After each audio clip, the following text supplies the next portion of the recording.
Iniciando então a nossa gravação, o estudo do É, livro Agênesis. Diga lá.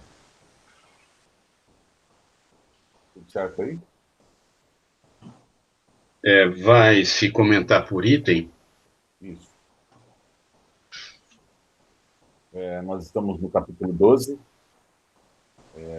Paraíso Perdido, nós temos no item 19. Se a falta de Adão constituiu literalmente o ter comido o fruto, ela não poderia, de modo algum, pela sua natureza quase pueril, justificar o rigor com que foi punido. Não se poderia tampouco admitir, racionalmente, que o fato seja qual geralmente se supõe. De outro modo, Deus, ao considerar irremissível o fato, seria condenado à sua própria obra, já que ele criara o homem para a propagação. Se Adão houvesse entendido, assim, a proibição de tocar no fruto da árvore, e com ela se houvesse conformado escrupulosamente, onde estaria a humanidade e que teria sido feita dos desígnios do Criador? Deus não criara Adão e Eva para ficarem sós na terra. A prova disso está nas próprias palavras que ele lhes dirige logo depois de os ter formado, quando eles ainda estavam no paraíso terrestre. Deus os abençoou e disse-lhes: crescei e multiplicai-vos, enchei a terra, e submetei-a ao vosso domínio.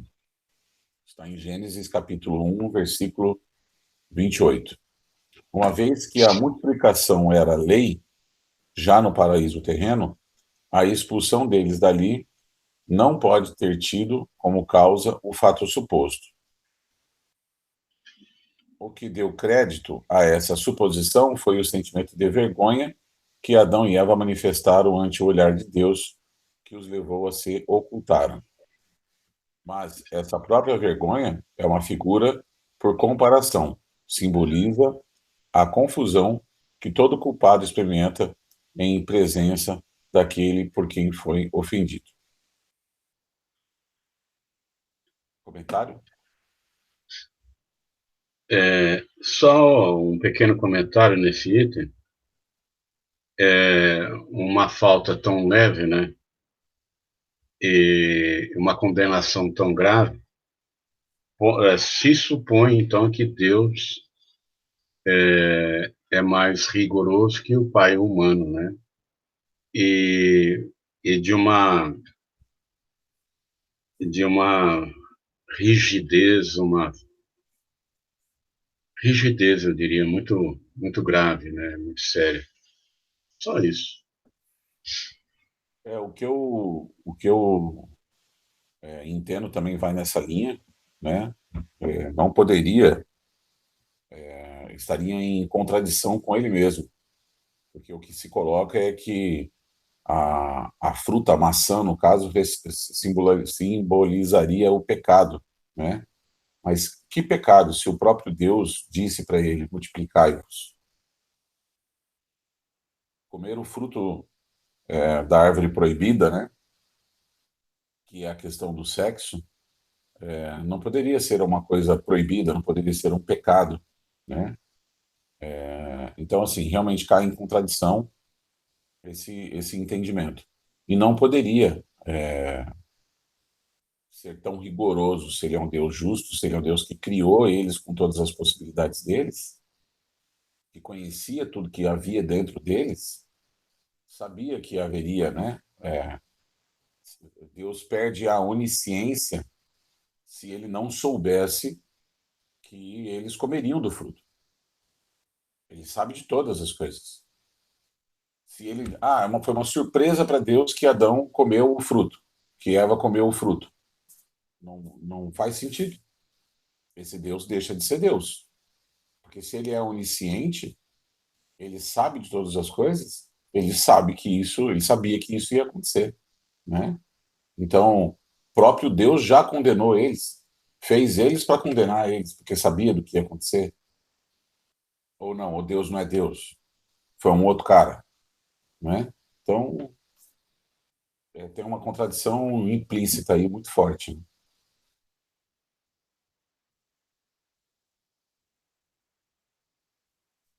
Finalmente, qual foi, em suma, a falta tão grande que resultou na condenação perpétua de todos os descendentes daquele que a cometeu? Caim, o fratricida, não foi tratado tão severamente. Nenhum teólogo a pôde definir logicamente, porque todos, apegados à letra, giraram dentro de um círculo vicioso. Hoje, já sabemos que essa falta não é um ato isolado, pessoal, de um indivíduo, mas que compreende sobre um único fato alegórico o conjunto das prevaricações de que a humanidade da Terra, ainda imperfeita, pode tornar-se culpada e que se resumem nisto: infração da lei de Deus.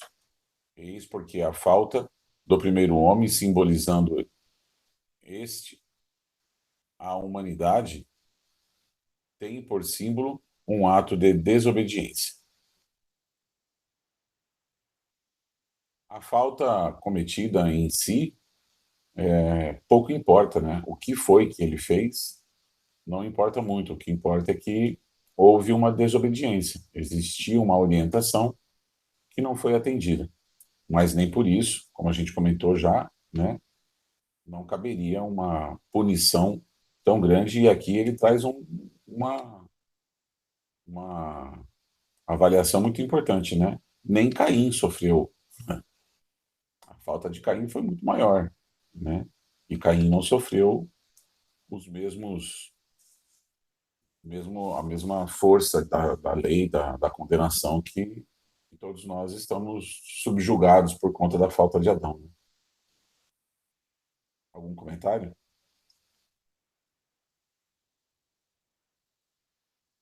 Só a questão de os descendentes, né, serem punidos injustamente, né? E isso por toda a eternidade, né? Por todo. Sim, porque quantas gerações já se passaram, né? Considerando que fosse, né, que não é o caso, mas considerando que fôssemos todos descendentes de Adão, né? Quantas gerações já se passaram? Nós ainda estamos presos a isso, né? Item 21. Dizendo a Adão que ele tiraria da terra o alimento com o suor de seu rosto, Deus simboliza a obrigação do trabalho. Mas porque fez do trabalho uma punição, que seria da inteligência do homem se ele não a desenvolvesse pelo trabalho? Que seria da terra se não fosse fecundada, transformada, saneada pelo trabalho inteligente do homem? Está dito em Gênesis, capítulo 2, versículos 5 e 7. O Senhor Deus ainda não havia feito chover na terra, e não havia nela homens que a cultivassem. O Senhor formou então o homem do limo da terra. Essas palavras, aproximadas dessas outras, enchei a terra, provam que o homem, desde a sua origem, estavam destinados a ocupar toda a terra e a cultivá-la. Provam também que o paraíso não era um lugar circunscrito a um canto do globo. Se a cultura da terra houvesse de ser uma consequência da falta de Adão, resultaria que, se Adão não tivesse pecado, a terra permaneceria inculta e os desígnios de Deus não se teriam cumprido. Porque ele disse à mulher que ela pariria com dor, em virtude de haver cometido a falta? Como pode a dor do parto ser um castigo quando é um efeito do organismo e quando está provado fisiologicamente que é uma necessidade? Como pode ser punição uma coisa que se produz segundo as leis da natureza? É o que os teólogos ainda não explicaram, nem poderão explicar enquanto não abandonarem um ponto de vista que se colocaram. Entretanto, podem justificar-se aquelas palavras que parecem tão contraditórias. Vou fazer a leitura, né, para completar. Notemos, em primeiro lugar, que as almas de Adão e Eva tivessem sido tirados do nada, no exato momento da criação de seus corpos. Como ainda se ensina, o casal deveria ser inexperiente em todas as coisas. Devia, pois, ignorar o que é morrer, já que os dois estavam sozinhos na terra, ao... Não consigo ler. O que está escrito ali? Ao menos, Ao menos, enquanto viviam, viviam no paraíso terrestre, não tinham assistido à morte de ninguém. Como então teriam podido compreender em que consistia a ameaça de morte que Deus lhe fazia? Como Eva teria podido compreender que parir com dor seria uma punição, visto que, tendo acabado de nascer para a vida, ela jamais tivera filhos e era a única mulher existente no mundo? As palavras de Deus, portanto, não deviam ter nenhum sentido para Adão e Eva. Mal surgidos do nada, eles não podiam saber como nem por que haviam surgido ali. Não deviam compreender nem o Criador, nem o motivo da proibição que lhes era feita. Sem nenhuma experiência das condições de vida, pecaram como crianças que agem sem discernimento. E o que torna ainda mais incompreensível a terrível responsabilidade que Deus fez pesar sobre eles e sobre a humanidade inteira.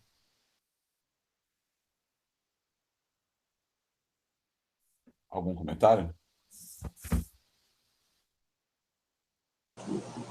Só lembrando da questão 67, 675, não, 676 dos Espíritos, né? Coloca por que os trabalhos se impõem ao homem, né? Por ser uma consequência de sua natureza corpórea.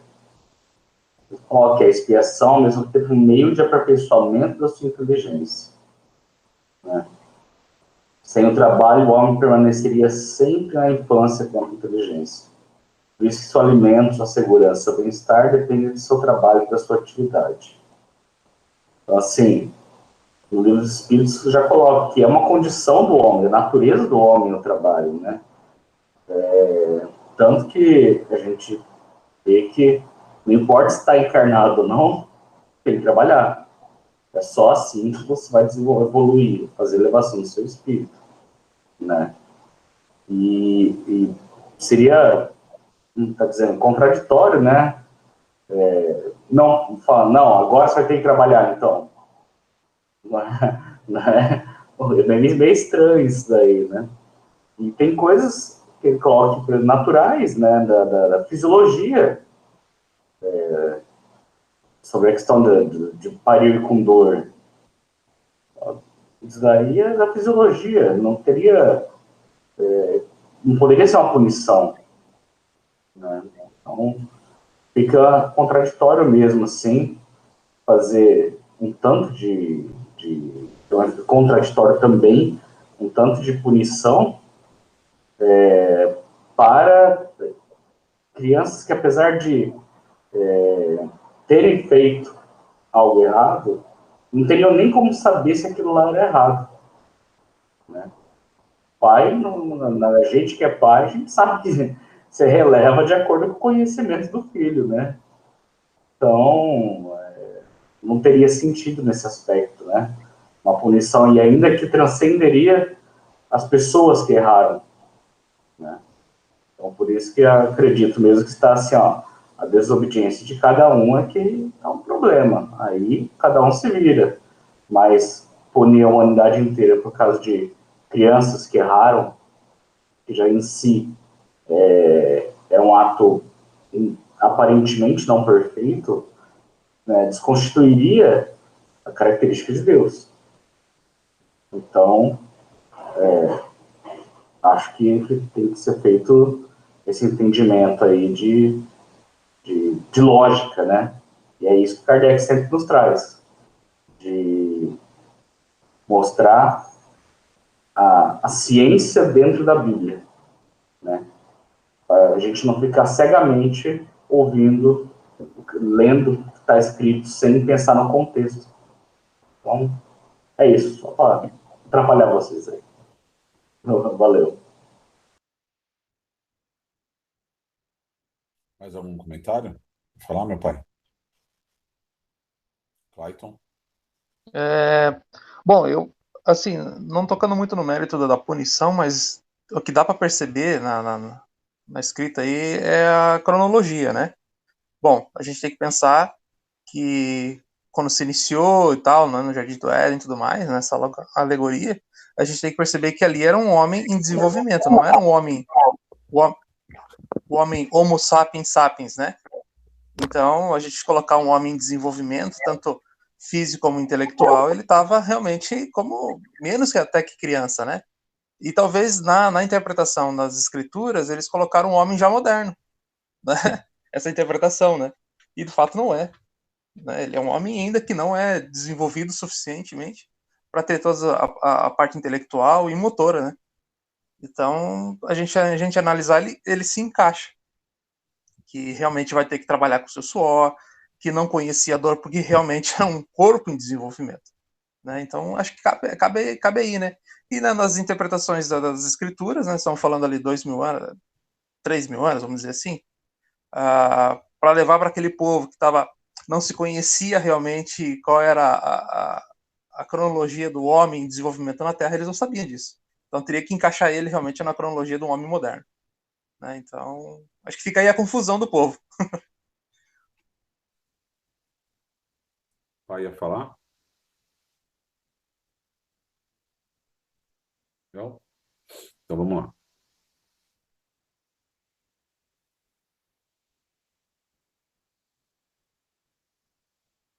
Item 23. Entretanto, o que constitui para a teologia um caso sem solução, o Espiritismo explica sem dificuldade de maneira racional, pela anterioridade da alma e pela pluralidade das existências.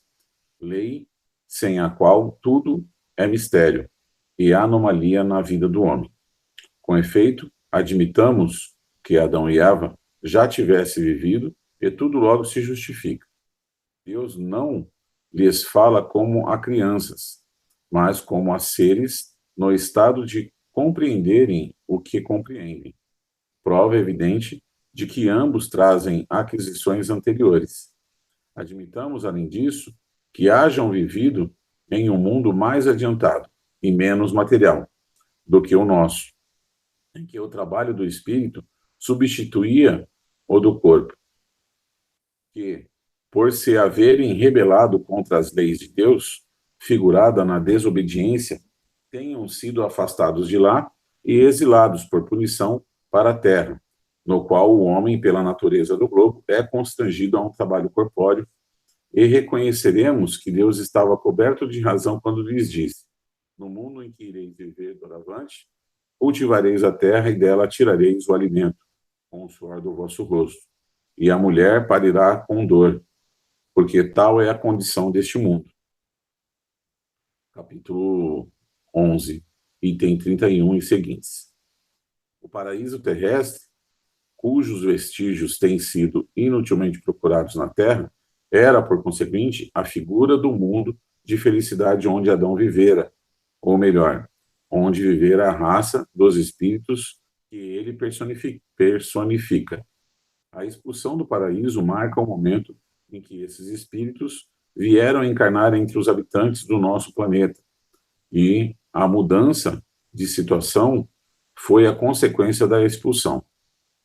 O anjo armado com uma espada flamejante a defender a entrada do paraíso simboliza a impossibilidade em que se acham os espíritos dos mundos inferiores de penetrar nos mundos superiores, antes que o mereçam pela sua depuração.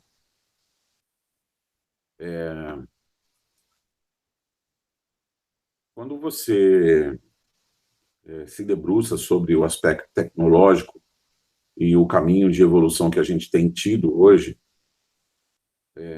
no mundo nosso aqui, na matéria, né? já existem hoje as grandes personalidades, e um dos caras que falou isso é o cara que inventou o Windows, né? É o cara que inventou a Microsoft, né? E é um dos gênios, né, que a gente tem com a gente aqui. Esse cara, o Bill Gates, né? Ele defende que dentro de um tempo, não muito distante, mas a gente não tem como mensurar quanto tempo é isso, a relação de trabalho dos seres aqui, ela deve mudar, porque cada vez mais a tecnologia vai estar acessível, cada vez mais nós teremos robôs fazendo as coisas, por consequência disso, nós vamos ocupar o lugar do trabalho dos homens. Isso, no primeiro momento, tem um impacto negativo, porque as pessoas perderão seus empregos, perderão suas condições financeiras, né? Então, o mundo passará por uma grande crise, que, na verdade, é um remédio, para que ela possa mudar o contexto de sobrevivência. Dentro desse cenário, nós teremos máquina fazendo as coisas, o que custa muito mais barato, e nós teremos uma sociedade quebrada, que não terá dinheiro para comprar as coisas que as máquinas farão, e isso vai derrubar absurdamente os preços. E ele fala que dentro de um período, nós passaremos a pagar a 10ª parte daquilo que nós pagamos hoje, ou seja, as coisas vão cair absurdamente de valor. E não tendo mais condições de trabalhar nos trabalhos que nós temos hoje, nós nos dedicaremos a cuidar uns dos outros. Essa é a previsão de um dos caras que não tem nada a ver com o que nós estamos fazendo aqui, que não é um cara, não é um apóstolo, não é um cara que é um teólogo ou qualquer coisa nesse sentido, é um cara de tecnologia. E ele está fazendo uma previsão que no futuro isso deve acontecer. Quer dizer, nos mundos superiores, não existe esse trabalho que a gente tem que acordar todo dia cedo, né, tocar e fazer, e é o que nos distrai muitas vezes do caminho que a gente precisa tomar, porque a gente está tão atarefado nas nossas obrigações, a gente acaba esquecendo de Deus, né? É o que não deveria acontecer. Mas o fato é esse, assim, num mundo mais evoluído, nós não temos mais essa necessidade. E aí, partindo desse princípio, que Adão e Eva eram espíritos que já pré-existiam, que vieram para cá caídos desse mundo que era superior, e que aqui a coisa era muito mais complicada, né? A raça adâmica vem existir aqui num período muito primitivo, né? E tiveram que lidar com tudo. Você imagina alguém na nossa condição, numa condição superior a que nós estamos hoje, de repente se vê encarnando dentro de um corpo de um homem das cavernas, né? De um ser primata, que não sabe acender um fogo, que não sabe fazer as coisas, né? Como que é para esse espírito? O conflito, a dificuldade que ele passa a ter. Desliga a internet e a luz de casa aí, né? E corta a água e vê como é que a gente sobrevive, né? Sem essas 3 coisas. A gente pira, né? Então, você imagina um espírito que sai dessa condição e encarna lá no corpo de um homem de Neandertal. Aí faz todo sentido, né? Faz muito mais sentido toda a explicação bíblica, né? Alguém mais gostaria de falar? Do Livro dos Espíritos também, eu estudei esses dias do Evangelho lá, também ele fala a questão da necessidade de trabalho em mundos mais elevados, né? E ele coloca que o trabalho tem relação com a natureza das necessidades de evolução, de elevação, né? Então, quanto menos materiais são as necessidades, menos material o trabalho, né? Tem uma advertência que eu acho muito bom, mas daí não acho que o homem se conserve inativo e inútil, né? A ociosidade seria um suplício em vez de ser um benefício. A gente até fala, imagina como seria chato se o céu ficar tocando harpa pela eternidade aí. Você tem que fazer alguma coisa. O trabalho muda, né? Então, de acordo com a necessidade, a gente tem um trabalho mais ou menos material, né? No caso aí, da forma que foi colocada, talvez a raça estivesse já num ponto mais avançado, mas nem todos estavam adequados àquele ponto, né? E as necessidades deles demandavam um mundo inferior e um trabalho mais material, até que atingissem um nível, igual Bill Gates está falando assim, vai começar a se importar mais um com o outro a hora que for menos material o serviço, né? Então, assim, existe uma certa lógica, não, uma lógica, né, no que é colocado aí da questão do trabalho, né? E fica de acordo com a sua necessidade para aquele momento, para aquela encarnação, enfim, aquele período, né? E com a evolução, com a elevação espiritual, o trabalho vai ficando menos material ao ponto de a gente querer se importar mais com ser do que ter, do que a gente não tem mais as mesmas necessidades, né? Então, se importar mais com o outro. Então, só esse comentário. Valeu. Mais alguém? Eu vejo uma coisa, um jeito de ver bonito também, né? A gente tem que ver também o quão maravilhoso é o jeito de pensar de Deus, né? Veja, ele teve que desenvolver o planeta, colocar ali a raça, né? Estamos falando assim de espíritos bem primitivos para desenvolver o corpo. Aí Deus trouxe a raça adâmica, né? Como para dar aquele up, né? Aqueles pequenos saltos em desenvolvimento. E o trabalho importante, né? Dessa pseudo-Eva e pseudo-Adão, né? Que são muitos espíritos, né?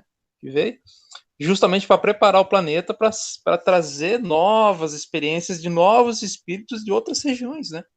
Então, olha só o quanto que Deus, né, está pensando e criando para desenvolver, para trazer quem? A nossa geração agora, né?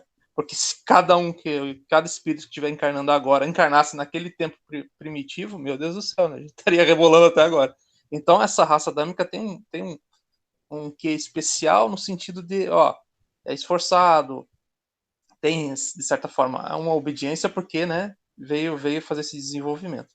Ao mesmo tempo, também veio depurar as suas falhas que em outro órbito ou outra dimensão, sei lá, não cabia mais, né?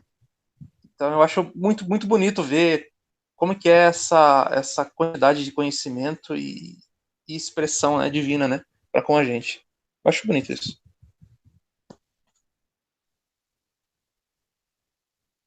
E a cada período, né, Clayton, conforme a gente vai se desenvolvendo, boa parte de nós estávamos lá nesse princípio, né?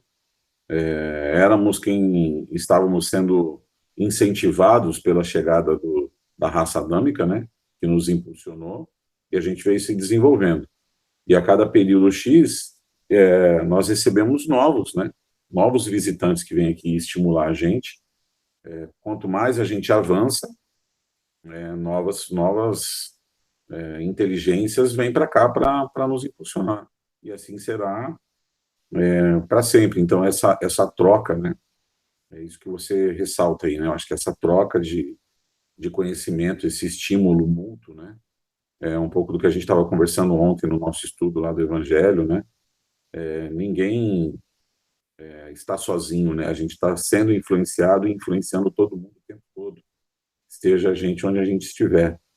Então, a inteligência de Deus utiliza dessa influência para trazer seres mais evoluídos que nós, e que a gente olha, num primeiro momento, se espanta, fala, nossa, eu queria ser assim. E esse desejo passa a pulsar dentro da gente. E aí, diante de algumas eras aí de existência, a gente consegue dar alguns passos naquela direção, né?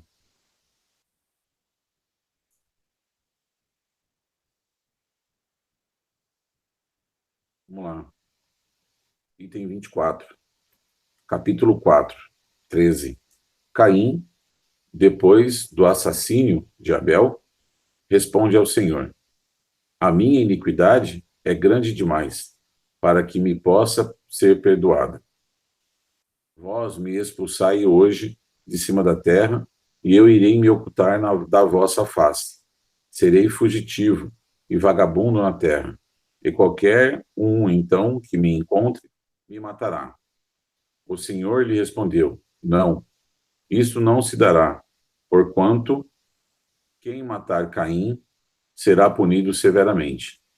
E o Senhor pôs um sinal sobre Caim, a fim de que não o matassem os que viessem a encontrá-lo. Tendo-se retirado de diante do Senhor, Caim ficou errando pela terra e habitou a região oriental do Éden. Havendo conhecido sua mulher, ela concebeu e pariu Enoque. Ele construiu, literalmente, construiu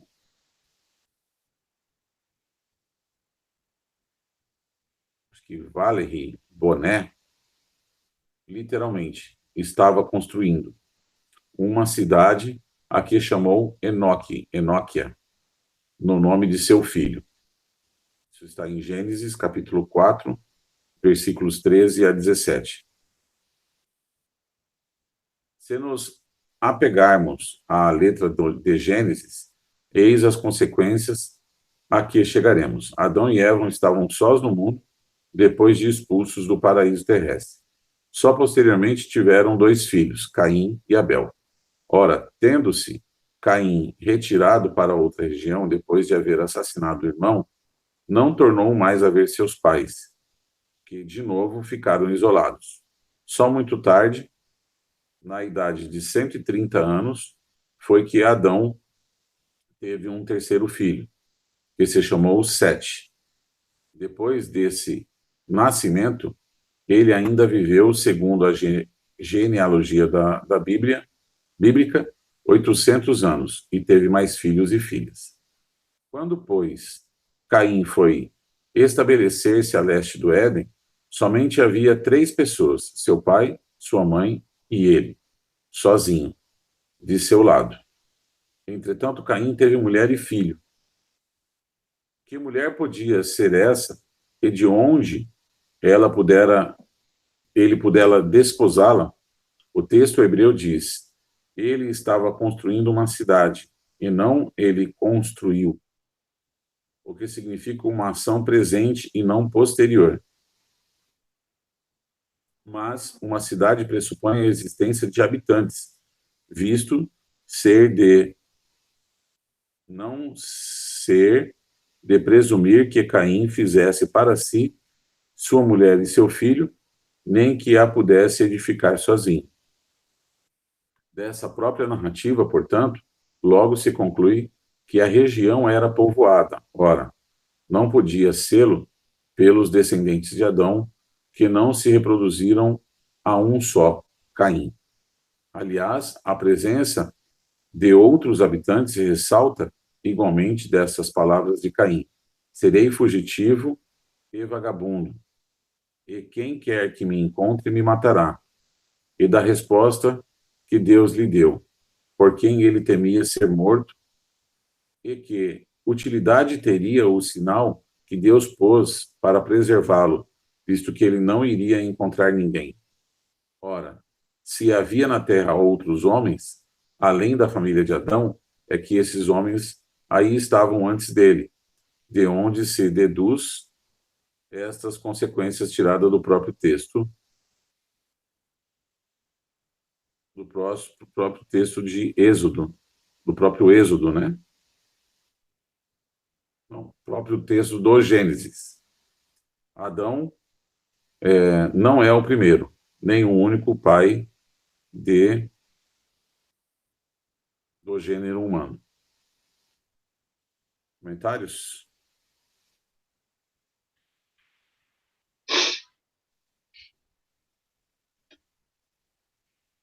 Dá para ver que entre a escritura original e as escrituras posteriores tem uma certa confusão, né? É bem provável, né, que alguma coisa deve ter sido mal interpretada aí, né? E a Gênesis segundo o Espiritismo, ela vem esclarecer isso, né? Isso que é interessante, né? Através da razão, da compreensão que de fato, contra fatos não há argumentos. E os fatos estão dizendo que realmente, né, na parte da argumentação, realmente não tem pistas que levam que não, tem mais pessoas, tem mais gente, por si só isso não se firma, né? Então a gente tem que estudar realmente, se debruçar e entender, sem dogmas, sem preconceitos, né? Ué, vai diminuir Deus se realmente ele teve mais gente além de Adão e Eva? Não, pelo contrário, vai enaltecer mais ainda Deus pela sua força criativa, né? E a gente acha, pelo menos no ponto, que, pô, se as escrituras se contradizerem, vai diminuir Deus. Pelo contrário, na minha visão, é pelo contrário. Seria frustrante se fosse realmente só pudesse ter criado duas pessoas. Então, isso diminui para mim, na minha visão, diminui a Deus, né? E o que nós estamos lendo aqui está dizendo que está enaltecendo, está aumentando essa capacidade criativa de Deus. É interessante também ver o senso de análise de Kardec, né? E que, se você pensar um pouco, tendo essa visão da doutrina, né? E que talvez teólogos, passando o estudo desse texto, tenham talvez deixado de colocar interrogações, né? Não que o texto é mentira, não. Ele está ligado exatamente à formação da Terra, vindo seres de outros lugares, né?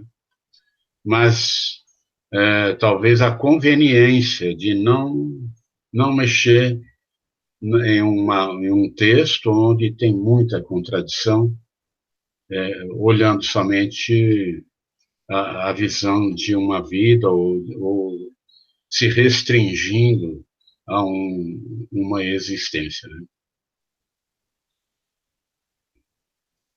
Eu fiz uma busca para tentar entender a narrativa. E aí eu peguei uma interpretação evangélica, né, sobre esse texto. E a explicação que é dada é que, como Adão viveu 800 anos, eu já vou entrar nesse tema, né, mas como ele viveu 800 anos, e o texto bíblico não diz quanto tempo Caim demorou para encontrar essa família, né, essas pessoas que constituem família, pode ser que ele tenha encontrado outros descendentes, né? Mas esses outros descendentes não são citados, né, na Bíblia, por algum motivo não são citados como e Adão e Eva tiveram muitos filhos e muitos filhos que povoaram toda a terra, né, e que foram e tal. Isso não tem essa narrativa, né? Não tem essa escrita, né? Mas a narrativa deles é essa, assim, ó. Como Adão viveu 800 anos, ele teria tido tempo de procriar, e parte dessa família teria se deslocado também. E aí, como não diz quanto tempo Caim levou para encontrar essa mulher e constituir família, criar a cidade e tudo mais, isso pode ter passado, sei lá, 200, 300 anos, né? E aí, com 300, 400 anos, sei lá, ele encontrou com essa mulher. Isso é um ponto. E aí eu quero trazer aqui um questionamento que, fazendo um outro estudo, é tido como Matusalém tendo sido um dos homens mais velhos, né, que mais envelheceu, né? E fala-se que Matusalém viveu alguma coisa em torno de 900 anos, 900 e poucos anos. Só que existe uma explicação científica que diz que o tempo, ou os anos, até um determinado período, eles eram medidos de uma forma diferente. Os anos, eles não eram medidos como nós medimos hoje. A ciência vem mostrar para nós também que nas escavações e nas arcadas nos ossos, enfim, nas avaliações de tudo que foi encontrado até hoje, que daqui para trás a raça humana ela viveu menos do que nós vivemos, não viveu mais do que nós vivemos, porque a condição de vida era muito mais difícil, né? Corria-se muito mais riscos, né? Você estava vivendo no meio da mata, você estava sujeito a condições de vida muito mais complicadas do que nós temos hoje, além da questão das doenças, de tudo aquilo que podia ser desenvolvido e que não tinha a ciência ou a medicina para ajudar, né, como existe hoje. Então, olhando daqui para trás, nós temos uma vida mais curta do que a que nós temos hoje. Como, então, nós poderíamos explicar Adão tendo 800 anos, Matusalém vivendo 900 anos? Essa explicação de que o tempo era medido diferente e aquilo que equivale a aproximadamente um mês do nosso tempo atual significava um ano no tempo deles. Se nós pegarmos essa explicação e aplicarmos a Adão, nós teremos aí que Adão viveu aproximadamente 80 anos. Isso seria possível, isso seria plausível, né? Se a gente pegar aí um mês como sendo um ano, se a gente pegar aí 12 meses, né?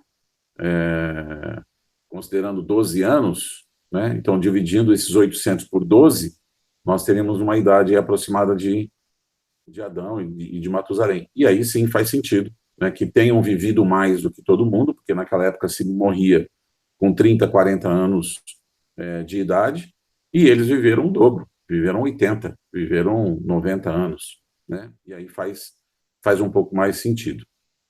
Mas ainda assim seria improvável que com 80 anos de idade Adão tenha procriado e que a sua filha tenha se deslocado e que tenha encontrado que Caim tenha encontrado ela em outras terras. Bom, além disso, tem um ponto aqui que a gente precisa trazer, que é quando ele fala assim, que Deus...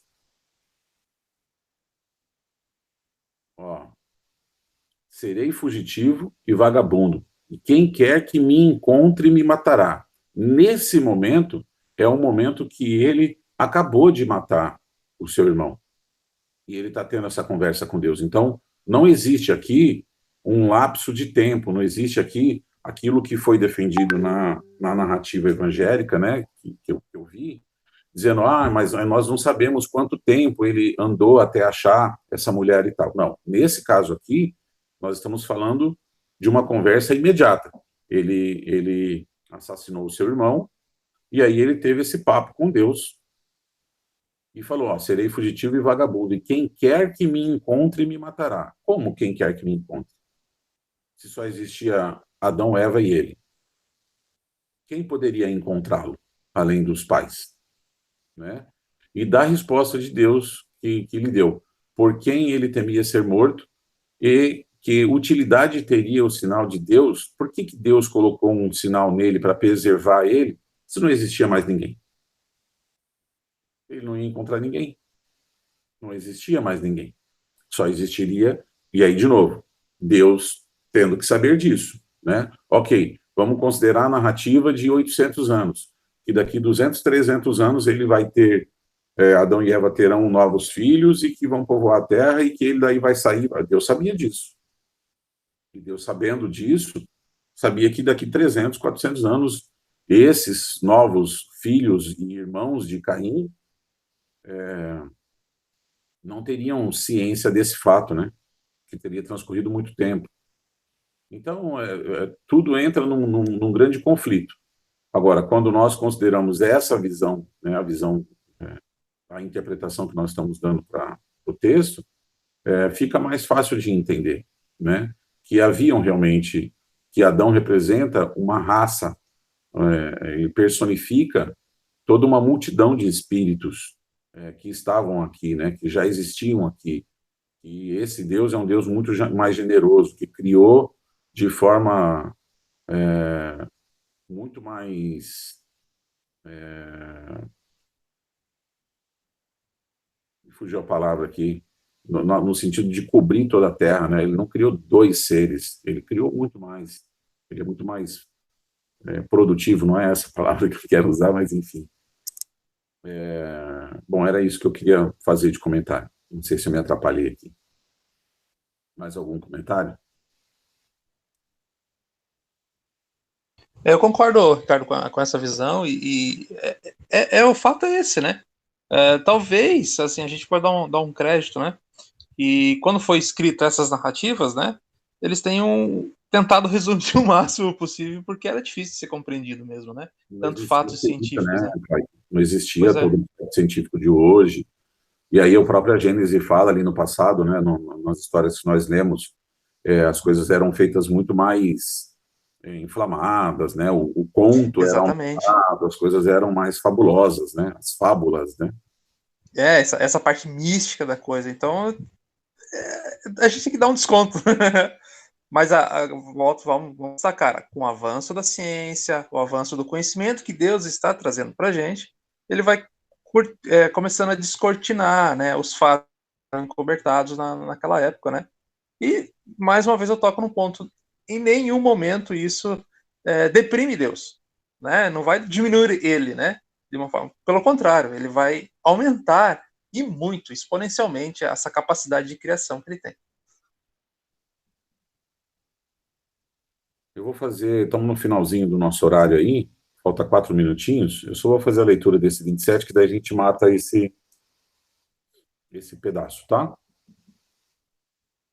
Eram necessários os conhecimentos que o Espiritismo forneceu acerca das relações do princípio espiritual com o princípio material, acerca da natureza da alma, da sua criação em estado de simplicidade e de ignorância, de sua união com o corpo, de sua indefinida marcha progressiva através das sucessivas existências e através dos mundos, que são outros tantos degraus da senda do aperfeiçoamento, acerca da sua gradual libertação da influência da matéria, mediante o uso do livre-arbítrio, da causa dos seus pendores bons ou maus e de suas aptidões, do fenômeno do nascimento e da morte, da situação do espírito na erraticidade, que é quando o espírito está fora do corpo, né? E, finalmente, do futuro como prêmio de seus esforços por se melhorar e da sua perseverança no bem, para que se fizesse luz sobre todas as partes da gênese espiritual. Graças a essa luz, o homem sabe doravante de onde vem, para onde vai, por que está na terra e por que sofre. Sabe que seu futuro está nas suas mãos e que a duração de seu cativeiro neste mundo depende unicamente dele. Despida da alegoria acanhada e mesquinha, a Gênese se lhe apresenta grande e digna da majestade, da bondade e da justiça do Criador. Considerada desse ponto de vista, ela confundirá a incredulidade e triunfará. Esse é o grande ponto que a gente estava falando, né? A questão das alegorias que são colocadas, da interpretação do nosso ponto de vista, da nossa inteligência que nós tínhamos no passado, que foi desenvolvida. A nossa própria inteligência não pode ser uma arma contra Deus, né? Uma vez que ela é permitida por Deus. O nosso desenvolvimento intelectual não deve ser algo que deve nos afastar dele, mas muito pelo contrário, né? E aí, quando nós não temos explicações para tudo aquilo que está na Bíblia, você passa a incredulidade daquilo que está escrito, e aí é como se um livro tivesse escrito cheio de mentiras, cheio de coisas impossíveis. Aí você vai ler aquele livro e você vai falar, poxa, mas esse livro é uma ficção, né? Esse livro ele não é possível. Quando você traz essas novas interpretações de acordo com a nossa possibilidade de entendimento, primeiro, isso não diminui em nada aquilo que foi feito, isso engrandece, né, o tamanho do nosso Deus, mas isso tira completamente a questão da incredulidade. E aí nos chama para um raciocínio lógico que vai nos apontar para a direção de que sim, tudo aquilo que está escrito ali é verdade, só a interpretação que nós estamos dando é que está errada. Então, nós passamos a reconsiderar a Bíblia, né, principalmente nós que nos afastamos aí, de repente, da da religião católica ou da religião evangélica, por um período, por não encontrar o eco, né, não encontrar o entendimento daquilo que estava escrito, porque não fazia sentido para nós. Quando começamos a estudar, de repente, alguém, né, que cai dentro do Espiritismo achando que o Espiritismo vai relegar a Bíblia, vai considerar que a Bíblia é um monte de coisa escrita errada, na verdade, não tem nada errado ali. A interpretação das pessoas é que está errada, né? O entendimento e a alegoria que as pessoas colocam sobre os fatos bíblicos é que estão errados. Mas a Bíblia é, sim, para nós também, um livro de verdades, né? Só precisam ser entendidas de uma forma diferente do que foi feito até aqui. Eu, como espírita, né, nunca li tanto a Bíblia como agora, porque há necessidade do estudo, né, há necessidade da parte intelectual, do desenvolvimento racional da coisa, né, e quando a gente consegue expandir mais esse raciocínio, as coisas começam a ficar mais claras, né, e entendíveis, né. Então, concordo, e o fato de não minorar a Bíblia é verdadeiro. Então, eu ando sempre com ela na minha mão, ando sempre com ela com os outros livros de estudo, né? E fico encantado de ver que as coisas estão conversando, né? A ciência conversa agora com a religião, né? Então fica muito mais fácil, muito mais bonito.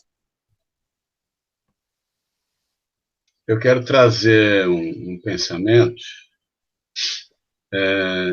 Eu acho que é uma coisa para a gente pensar com bastante carinho. A doutrina, ela, de alguma forma, ela cativa muito a gente pela questão racional, daquela fé raciocinada, e o entendimento fica muito mais fácil. Mas eu gostaria de colocar que o quanto que nós, espíritas, somos, talvez, distraídos, porque durante tantos anos estudando a doutrina, esse livro mesmo, eu li ele há alguns anos atrás, estudei num grupo, mas o quanto que é necessário formatar grupos de estudo que repassem toda a obra da doutrina, porque pode-se chegar até a ler livros que não são da codificação, e hoje, estudando aqui com vocês novamente a Gênese, a gente vê a necessidade do estudo completo da obra, né?